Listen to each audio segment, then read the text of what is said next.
Marcos capítulo 7, do versículo 24 ao 30. Jesus saiu daquele lugar e foi para os arredores de Tiro e de Sidom, e entrou numa casa e não queria que ninguém o soubesse. Contudo, não conseguiu manter em segredo a sua presença. De fato, logo que ouviu falar dele, certa mulher cuja filha estava com um espírito imundo, veio e lançou-se aos seus pés.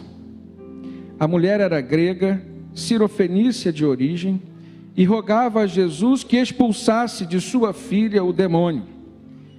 E ele lhe disse: deixe que primeiro os filhos comam até se fartar, pois não é correto tirar o pão dos filhos e lançá-lo aos cachorrinhos. E ela então respondeu: sim, Senhor, mas até os cachorrinhos debaixo da mesa comem das migalhas das crianças. E então ele lhe disse: por causa desta tua resposta, você pode ir, o demônio já saiu da sua filha.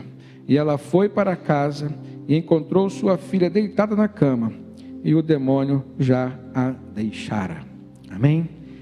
Queridos, existem algumas crises que se instauram nas nossas vidas, até mesmo nas nossas relações familiares. E essas crises têm sido assim um dos grandes problemas dessa sociedade pós-moderna na qual nós estamos vivendo.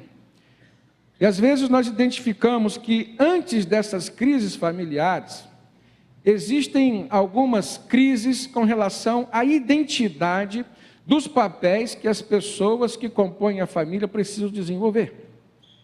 Então, se existe crise familiar, uma das coisas que nós podemos depreender dessas crises é que antes delas, e até mesmo como causa delas, ou da maioria delas, existe uma crise de identidade dos papéis que as pessoas devem cumprir dentro das suas famílias. Às vezes nós encontramos pais que não estão compreendendo, ou se compreendem, não estão desenvolvendo, por exemplo, o papel de provedor material, de provedor financeiro, de provedor espiritual. A Bíblia nos apresenta como os sacerdotes das nossas casas e das nossas famílias. Existem algumas mães, por exemplo, que, em desacordo com o texto de Provérbios, que fala que a mulher sábia edifica a sua casa, não estão exercendo o seu papel de esposa e muitas vezes de mãe com sabedoria.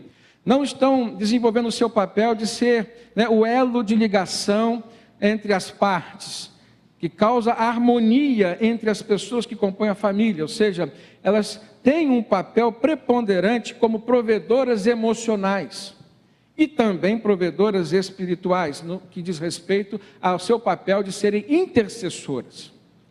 Às vezes nós olhamos filhos, que ao contrário do que a palavra de Deus e até mesmo a lei do Senhor nos dizem que os filhos devem honrar pai e mãe para que se prolongue os seus dias aqui na terra, temos visto filhos que não têm honrado seus pais.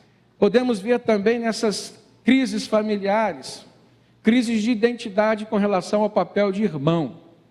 A fraternidade não vivida ou mal vivida, e que não são capazes de abrirem seus corações com os seus irmãos, de não se deixarem muitas vezes serem conhecidos, e às vezes por não se interessarem em conhecer o outro. Nós olhamos para esse cenário que não é bom, e ao contrário dele, vemos algumas passagens bíblicas nas quais, ao contrário de tudo isso, a gente vê pessoas que têm um discernimento muito claro com relação ao seu papel familiar. Eu percebo que muitas dessas crises, elas existem por falta da autoridade dos seus pais. E quando a gente pensa em autoridade dos pais, a gente precisa primeiramente esclarecer o que autoridade significa. Muitas pessoas confundem autoridade com autoritarismo. A autoridade que a Bíblia nos ensina vem da palavra grega exousia, que significa o direito ou o poder de ordenar, de decidir, de atuar, de se fazer obedecer. Essa autoridade, ela é uma autoridade concedida por alguém. A autoridade também, usada no latim como autoritas, ela é mais conhecida no nosso meio, na forma como a gente percebe na vida do outro a autoridade. E isso traz para nós um conceito de poder, mas um poder que vem legitimado por um conhecimento. Autoritas, no latim, se refere às pessoas que governam ou que exercem um comando que é reconhecido pelos outros que são comandados. Corresponde ao prestígio que alguma pessoa ganhou ou alguma organização tem, graças à sua qualidade ou à sua competência. Competência essa determinada pelo conhecimento de alguma matéria ou em alguma área. Se os irmãos olharem o texto de Mateus, no capítulo 7, versículo 29, os irmãos vão se lembrar de que quando Jesus pregava, ensinava, os mestres da lei ficaram abismados e comentaram uns com os outros, dizendo que ele pregava como quem tinha autoridade, e não como os escribas e como os mestres da lei. As pessoas que só conheciam, que não viviam aquilo que ensinavam, e portanto não tinham reconhecido na sua fala a autoridade da parte de quem as ouvia. E às vezes nós percebemos isso nos lares. Gente que lê a Bíblia, gente que participa de cultos, gente que tem uma vida religiosa, muitas vezes repleta de compromissos, mas que não tem uma autoridade espiritual reconhecida dentro do seu lar. E aí cabe a nós uma reflexão: por quê? Se no Evangelho de Marcos a gente vê uma mulher lutando pela saúde física e espiritual de sua filha, sabendo que no seu papel de mãe ela deveria fazer isso, se no Evangelho de Mateus a gente vê Jesus pregando, e as pessoas que estavam ouvindo-o pregar, ficaram abismadas dizendo, ele prega de uma forma diferente, ele prega como quem tem autoridade, não só como as pessoas que falam.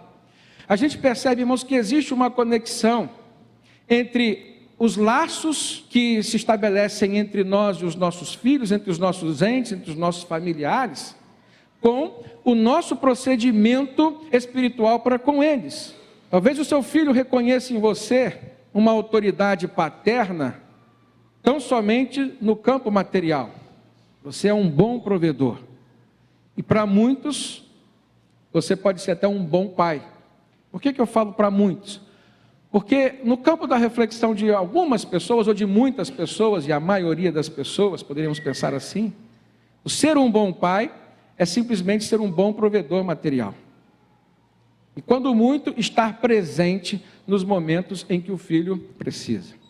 Ser um bom marido é ser uma pessoa presente, ser uma pessoa provedora, ser alguém que está ali para amparar, para resolver os problemas de todos, é aquele paizão. E na reflexão da maioria das pessoas, esse é um conceito de paizão, de um bom pai. Mas existem áreas da nossa vida nas quais nós somos visitados por questões que não são estritamente materiais. E nelas a gente percebe que o que é material é muito pouco em relação a tudo aquilo que nós somos. Somos seres espirituais e materiais. Mas a nossa vida material é temporária. E a nossa vida espiritual? A nossa vida espiritual é eterna. E dentro dessa reflexão a gente para e pergunta, o que é ser um bom pai? O que é ser um bom marido? O que é ser uma boa esposa? O que é ser um bom filho? Não seria então possível ser um bom pai, um bom marido, uma boa esposa, um bom filho ou um bom irmão, se não pudéssemos estabelecer entre esses laços que são familiares, também os laços que são espirituais. Construirmos nos nossos relacionamentos familiares coisas que nos remetam a uma dimensão espiritual e, portanto, uma dimensão eterna. Nesse texto que nós lemos, nós estamos diante da atitude de uma mãe que vai em busca de Jesus, procurando desesperadamente, porque tinha um problema dentro de casa. Se existe uma coisa que nós precisamos pontuar e não permitir que exista dentro das famílias cristãs, porque a família cristã precisa ser exemplo, é o fato de que o problema de um é problema estritamente dele. Não é assim, não foi isso que Jesus nos ensinou. E muitas das intervenções de Jesus nas famílias trazem como objetivo o aspecto de querer nos mostrar que ele se importava sim com famílias. E que se ele se importava com famílias, as próprias famílias precisavam se importar umas com as outras. Jesus vai curar a sogra de Pedro, faz uma intervenção, isso mostra que Pedro se importava com a sua sogra, e era um problema estritamente físico. Houve situações em que as enfermidades no físico eram causadas por enfermidades espirituais. E as intervenções de Jesus foram espirituais. Mas nesse texto que nós lemos existe uma peculiaridade.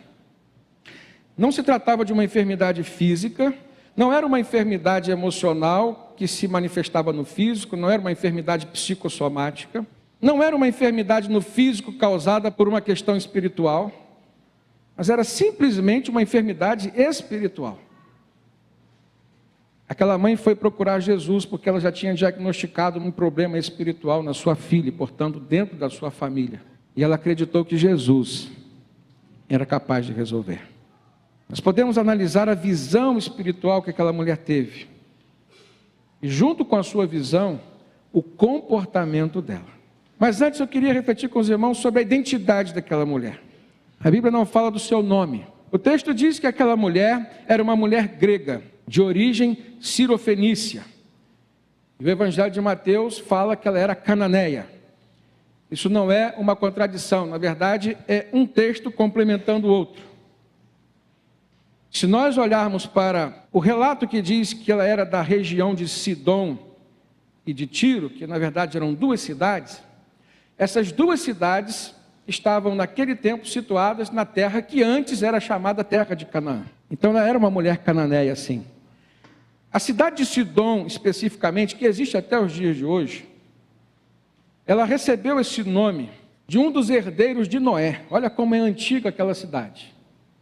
Aquela região carregava uma maldição lançada por um homem, por um servo de Deus, chamado Noé.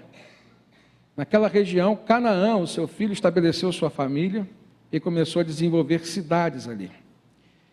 Aquela cidade especificamente chamada Sidom, ela foi habitada pelos fenícios. Daí o texto dizer que ela era uma mulher de origem cirofenícia.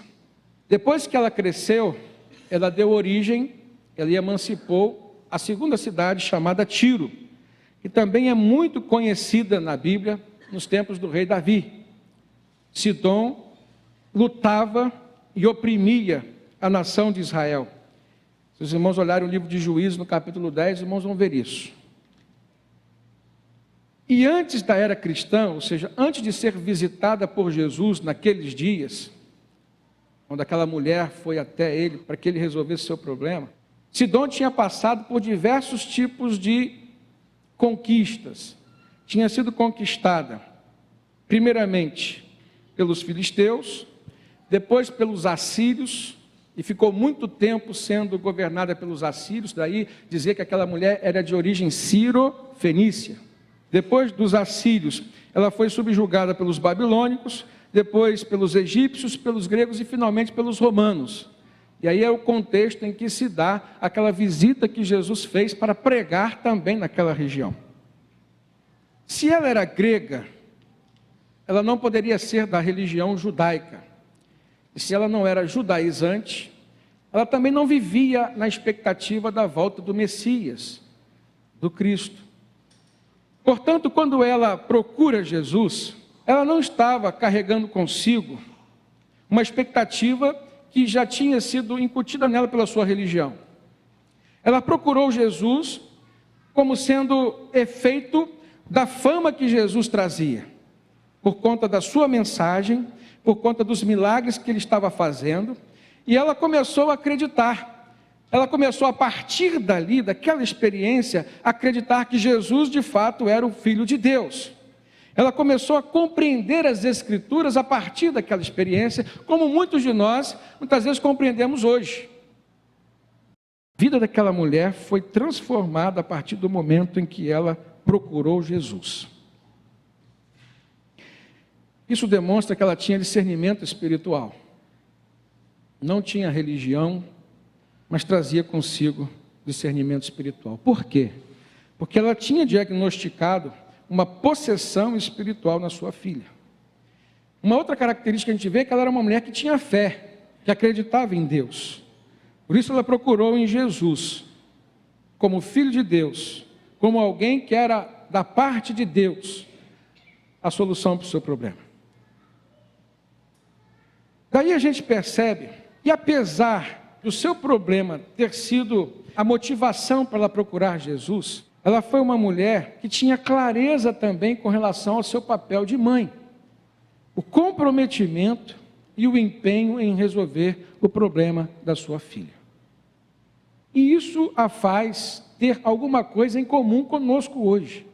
Nós como pais, nós como irmãos, nós precisamos ter esse comprometimento e esse empenho, tal como aquela mulher teve, de buscar em Deus, buscar em Jesus, auxílio e solução para os problemas daquele que estão ao nosso redor.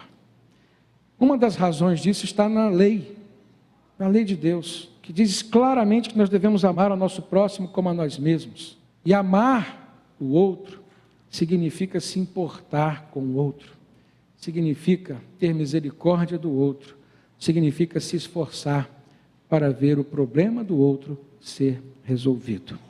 Porque se assim você proceder com o outro, amanhã provavelmente o outro procederá com você. Se hoje você está por cima, amanhã você pode estar por baixo. E o que vai fazer a diferença na nossa vida é a nossa dependência exclusiva de Deus. Aquela mulher, mãe, estava aprendendo isso. O problema da sua filha só poderia ser resolvido exclusivamente por Jesus. Então ela foi buscá-lo. E a gente percebe o comprometimento dela quando ela, primeiramente, se preocupa com a dor, e quem tem dor precisa de cura. E muitas vezes a dor de alguém a quem nós amamos dói mais em nós do que se estivéssemos nós passando pelo que ela está passando. Aí a gente vê aquela mulher se esforçando, procurando alguém que ela não conhecia, compartilhando com ele um problema que era dela. Eu fico pensando, o que fez com que aquela mulher achasse que Jesus pudesse interferir na sua vida, abençoando a sua filha? Ela nunca tinha feito nada por Jesus, e ela foi até Jesus acreditando no seu amor, na sua misericórdia e na sua graça. O conceito de graça é esse, é o favor que nós recebemos, mas que nós não merecemos. Aquela mulher tinha esse discernimento, essa consciência. Ela queria também ver não só a cura da sua filha, mas a libertação. Não há nada que nos incomode mais, irmãos, do que a certeza de estarmos vendo alguém completamente dominado por uma entidade espiritual do mal. Se tudo aquilo que nós queremos, pregamos e queremos viver, é o domínio total do Espírito Santo, ou seja, estarmos sendo dominados pelo Espírito Santo, tudo aquilo que nós menos queremos é sermos influenciados, e mais ainda, sermos dominados por algum espírito que não seja santo. E aí eu quero dizer para os irmãos, quando eles não dominam, eles podem influenciar. E essa é uma questão muito atinente aos dias de hoje. Às vezes a gente fica descansando numa promessa de que aqueles que estão em Cristo o maligno não toca, e não toca fisicamente, e às vezes a gente se descuida, e a gente para de estar atento às influências malignas que vêm, às vezes, contra nós ou contra os nossos. Aquela mulher estava consciente de que a sua filha estava possessa, então ela precisava de libertação espiritual. Ela estava disposta naquele momento a quebrar a barreira do preconceito religioso, sendo grega, buscando um judeu. E essa questão do preconceito religioso é muito pertinente aos dias de hoje. O texto diz que ela era grega, se prostrou aos pés de Jesus com fé e rogava a ele pela sua filha. No Evangelho de Mateus traz um detalhe a mais. Diz que uma mulher cananeia, natural dali, veio a Jesus gritando: Senhor, filho de Davi, tem misericórdia de mim. A minha filha está endemoniada e está sofrendo muito. Essa frase faz você lembrar de alguma outra situação vivida por Jesus? A gente lembra de Bartimeu, o cego. E quando a gente reflete sobre aquela passagem vivida por Bartimeu, o cego, que foi curado por Jesus, justamente no momento em que ele clama dessa mesma maneira: Jesus, filho de Davi, tem misericórdia de mim. A gente atribui haver uma conversão em Bartimeu, pelo que ele atribuiu a Cristo o título de filho de Davi. E filho de Davi era um título dado àquele que haveria de vir da raiz de Davi, como o Messias, como o Filho de Deus, na verdade. Daí a gente poder concluir que aquela mulher, naquele momento, já estava consciente de quem Jesus era, da sua identidade, como Filho de Deus. Quando a gente percebe essa vontade, esse empenhamento, o comprometimento daquela mulher em querer resolver a situação da sua filha, e a gente percebe que ela rompeu as suas barreiras religiosas, eu vejo que hoje ainda existem muitos casos assim, de mães, e aí pode ser pais ou irmãos, que muitas vezes estão tão presos à tradição religiosa, que não conseguem receber de Deus, de Jesus, a bênção para a vida dos seus filhos. Eu conheço uma mãe cujo marido tinha problema com alcoolismo, e portanto também tinha problemas de relacionamento conjugal, e de repente começou a conhecer o Evangelho, começou a vir aos cultos aqui na igreja, e ela começou a implicar com ele, por questões de tradição religiosa. E uma vez o pai vindo, o filho começou a vir também, e eu me lembro do marido, do pai, chegando para mim e falando: pastor, está ficando difícil eu continuar aí na igreja, porque a minha mulher já veio me cobrar, como é que vai ficar essa situação? E a nossa família é de tradição, de uma outra religião, e a gente não pode romper com essa tradição, porque a gente é muito conhecido aqui na sociedade. O que vão dizer da gente? A gente agora é crente. E o fato é, irmãos, que aquela mulher que muitas vezes me pediu intercessão para ajudar o seu esposo com o problema do alcoolismo, ela queria que ele saísse do alcoolismo, ela queria que ele se transformasse num bom marido, mas ela não queria que ele se tornasse cristão evangélico. Isso é ou não é uma barreira do preconceito religioso? Da mesma forma o seu filho, ainda garoto, ela não quis que ele continuasse frequentando a igreja, e usou da sua autoridade materna, e o fato é que o menino seguiu o mesmo caminho do pai. E hoje, se antes ela tinha um problema com o pai, hoje ela tem o mesmo problema com o pai e com o filho. Percebam, irmãos, que não houve nessa mulher o discernimento espiritual, em primeiro lugar, não houve nessa mulher disposição, empenhamento, comprometimento por resolver o problema da sua família, porque quando você quer resolver um problema de alguém que você ama, irmãos, custe o que custar, você vai investir, seja em que campo for. Ela não foi capaz de romper com a barreira da tradição religiosa. Talvez se fosse para pagar algum valor, algum dinheiro, por mais absurdo que fosse, ela até pagasse. Mas aí, como eu falei, as questões materiais são passageiras e as questões espirituais são eternas. Eu trago como aplicação aquela mulher, a cananeia, a Sírio-Fenícia, representa hoje muitas mães que procuram se aprofundar no conhecimento da palavra de Deus, que procuram se aprofundar no relacionamento com Jesus, para que de alguma forma elas possam ajudar suas famílias, resolver problema dos maridos, resolver problema dos filhos, encontrar o sustento, encontrar a orientação para si e para os seus. Ao passo que a gente percebe que existem ainda muitas outras que ainda não estão nesse caminho.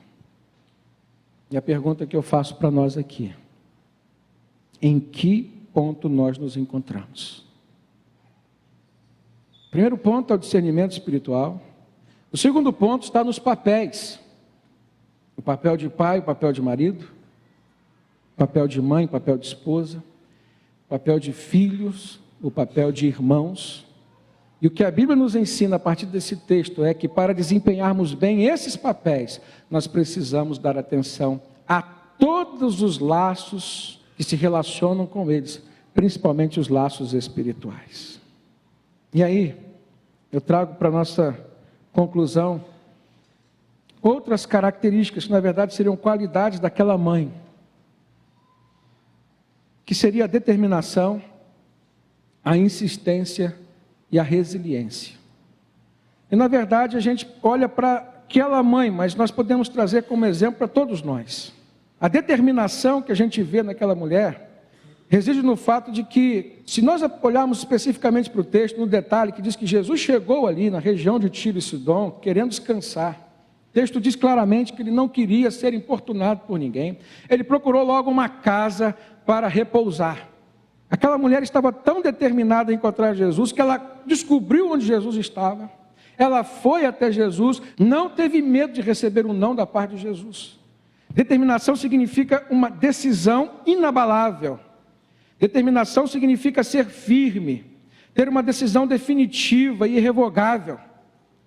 É uma qualidade imprescindível para a pessoa alcançar um sonho, ou alcançar o seu objetivo. E o objetivo daquela mulher estava muito claro, era a salvação da sua filha. E ela acabou conquistando salvação para ela também. Aí eu faço uma pergunta, irmãos: tem faltado ou não determinação no nosso coração? Tenho certeza que muitos aqui não saberiam responder.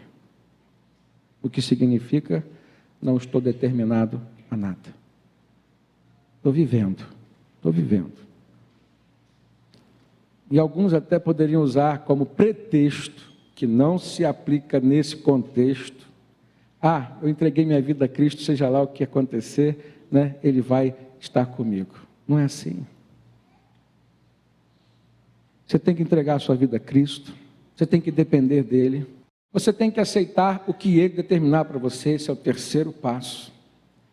Mas você precisa ter muito claro para você aquilo que é dEle, para a sua vida, para a sua família, e que depende de você. Aquilo que depende de Deus, Ele vai fazer, e aquilo que depende de nós, Ele não vai fazer. Por isso que determinação é uma qualidade de todo e qualquer cristão. Uma outra qualidade que a gente percebe é a insistência. Ela foi insistente porque não desistiu. Enquanto não chegou até Jesus, ela não desistiu. E quando chegou diante de Jesus, mesmo ouvindo o não da parte de Jesus, nós vamos perceber isso no texto, ela também não desistiu, ela continuou insistindo. E aí a gente percebe que Jesus nos ensina isso, irmãos. Na parábola da viúva insistente, que está lá em Lucas capítulo 18, quando Jesus fala para os seus discípulos, uma mulher viúva, isso no contexto judaico era a pior condição que uma mulher podia se encontrar, ela vai procurar um juiz que era iníquo, ou seja, não era um homem distinto, honesto, e portanto protelava a sua causa, e ela batia na porta dele todos os dias insistindo: julga a minha causa, julga a minha causa. E aí Jesus conta naquela parábola que aquele juiz falou assim: eu vou julgar o problema dessa mulher, a causa dessa mulher, para que ela pare de me importunar. E aí Jesus conclui essa parábola com a lição que ele queria realmente ensinar. Versículo 7 de Lucas 18: acaso Deus não fará justiça aos seus escolhidos, que clamam a Ele dia e noite? Continuará fazendo-os esperar? Eu lhes digo, Ele lhes fará justiça e depressa. Contudo, quando o Filho do Homem vier, e aí ele faz uma pergunta: encontrará fé na terra? Primeiro Jesus diz: você pode insistir, porque o desejo de Deus é de responder, e responder rápido. Mas ele conclui: mas contudo, quando ele vier, ele vai encontrar fé. Ou seja, é insistir, mas insistir com fé. Depois, lá em Lucas capítulo 11, quando a gente vê Jesus ensinando a oração do Pai Nosso, e ele fala de oração, ou seja, a maneira da gente se relacionar com Deus. Primeiro ele fala da oração do Pai Nosso, depois, na sequência, ele fala sobre a parábola do amigo importuno. Agora não era mais a viúva, mas era um amigo que importunava o outro, pedindo auxílio de noite, numa hora que ele não podia, que não era comum auxiliar. Mas aí Jesus conclui aquela parábola falando sobre o atributo de Deus em de não se importar com as nossas petições. A virtude de Deus de não se incomodar em ser importunado. Ou seja, para Deus não existe importunação quando os seus servos, os seus filhos o procuram em oração. E aí Jesus diz no final, Lucas 11, versículo 9: eu vos digo a vós, pedi e dar-se-vos-á, buscai e achareis, batei e abrir-se-vos-á. Porque qualquer que pede, recebe, e aquele que busca, acha, e a quem bate, abrir-se-lhe-á. E ele fala: qual é o pai de entre vós, que se o filho lhe pedir pão, lhe dará uma pedra? Ou também se lhe pedir peixe, lhe dará uma serpente? Ou também se lhe pedir um ovo, lhe dará um escorpião? E aí Jesus conclui: pois vós, sendo maus, sabeis dar boas dádivas aos vossos filhos, quanto mais vos dará o nosso Pai Celestial, o Espírito Santo, a todo aquele que lhe pedir. Agora um detalhe que é fantástico, que às vezes a gente não reflete. Dentro do contexto, Jesus está falando da oração do Pai Nosso, ou seja, como a gente deve orar. Jesus constrói uma parábola dizendo: não se preocupe em insistir, você não vai estar importunando, pode insistir, isso vai servir de demonstração para Deus, o quanto isso é importante para você. E aí ele diz: você pode pedir, que Ele vai te dar. Você pode procurar, que você vai achar. Você pode bater, que a porta será aberta. Ligando com esse contexto, no versículo 14 ele fala assim: e estava Jesus expulsando um demônio, o qual era mudo, e aí vai. Isso é muito importante para nós. Você faz um link desse texto com a passagem que nós estamos meditando, em que uma mulher vai bater na porta de Jesus. Primeiro ela busca e ela acha. Qual era o problema daquela mulher? A sua filha estava possessa. E quando Jesus fala isso agora em Lucas, qual era o problema que ele estava enfrentando? Um demônio na vida de uma pessoa que era muda. Contexto de batalha espiritual. Às vezes, irmãos, preste atenção, a gente não tem esse discernimento, até porque a gente evita isso. Eu quero minha vida com Deus, não quero ouvir falar de demônio, não quero ouvir falar do diabo. Só que no seu relacionamento com a sua esposa, com o seu marido, às vezes acontecem problemas, interferências. Às vezes é o trabalho dele, a profissão dele, que está atrapalhando o seu relacionamento com ele. Infelizmente, às vezes você vê maridos, esposas traindo um ao outro, interferência. Da mesma forma, irmãos, quando a gente quer se relacionar com Deus, a gente precisa olhar para as interferências. O diabo é uma realidade que Jesus enfrentou no deserto. A ação do maligno está relatada na Bíblia, do início ao fim. Em Gênesis você vê Satanás incorporando uma serpente, influenciando negativamente Eva, ela influencia Adão, os dois caem no pecado e nós herdamos essa herança pecaminosa. E a gente vê no Antigo e no Novo Testamento o diabo tentando destruir aquilo que Deus e depois Jesus construíram. Mas há um ditado que diz que o pior cego é aquele que não quer ver. O pior cristão é aquele que só quer enxergar Deus e não quer ver as armadilhas, as ciladas e as interferências do maligno na sua vida. Preste atenção, que não estou falando aqui que você deve ser um cristão caça-demônio. Pelo contrário, e tem gente que mais preocupado com o diabo do que com Deus. Mas também é errado a gente querer somente desenvolver a vida com Deus e fazer vista grossa para as interferências do mal. Uma vez que a maioria dos problemas que nós passamos tem a interferência do maligno. Você pode olhar com olhos tão somente humanos, científicos, mas se Deus te deu fé, se Deus te deu experiências espirituais, é porque Ele quer que você também olhe com olhos espirituais. Toda a história daquela mulher nasce de um discernimento espiritual. Talvez hoje, irmãos, nossa vida esteja sendo um alvo do maligno. E essa palavra nos incentiva, nos esclarece e nos mostra a necessidade de abrirmos os nossos olhos, termos uma visão mais ampla e enxergarmos as questões espirituais principalmente. Por último, aquela mulher demonstrou ter resiliência emocional e espiritual. Aquela mulher chega até Jesus. E por que eu falo que ela é resiliente? Quando ela bate na porta, irmãos, a porta se abre. Mas ela pede: Senhor, rogando a Jesus, a minha filha está endemoniada. Sabe qual foi a palavra que Jesus deu para ela? Não é correto tirar o pão dos filhos e lançá-los aos cachorrinhos. Jesus tinha vindo primeiro para os judeus. O texto diz que aquela mulher era grega.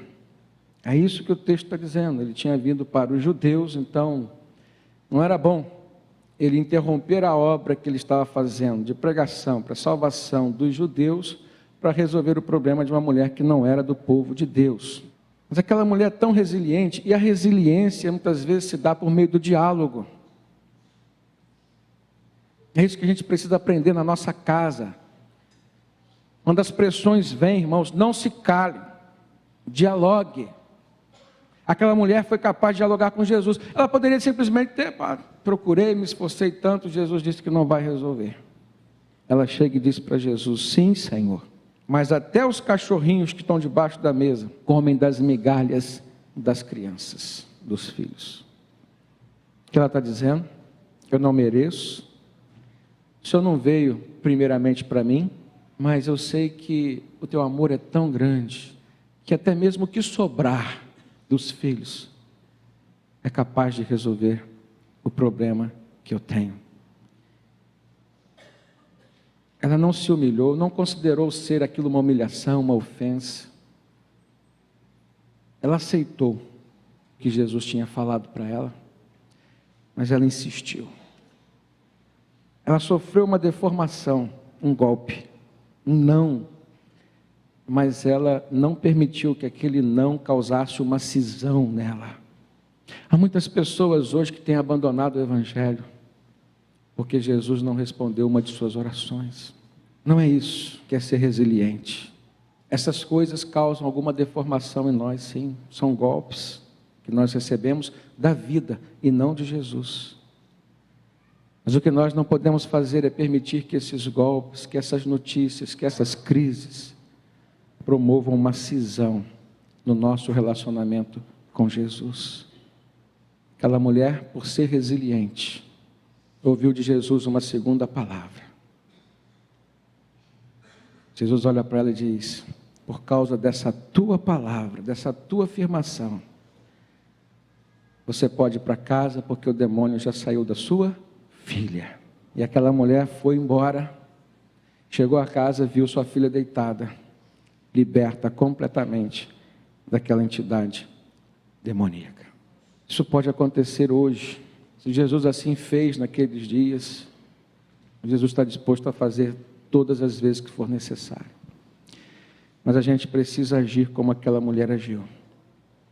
Ter comprometimento, ter empenho, exercer a nossa autoridade espiritual dentro da nossa família, primeiramente a partir do conhecimento de Jesus, porque a autoridade demanda conhecimento e o reconhecimento desse conhecimento. A gente precisa ter determinação, a gente precisa ter insistência na oração e ser resiliente diante de toda e qualquer oposição. Não permita que ninguém obstrua o canal de comunhão entre você e o seu Deus. Não permite que ninguém, nenhuma ação, possa ser capaz de romper a sua relação com Deus. Insista, e você vai ver a bênção chegar na sua vida, na sua família. Que Deus nos abençoe.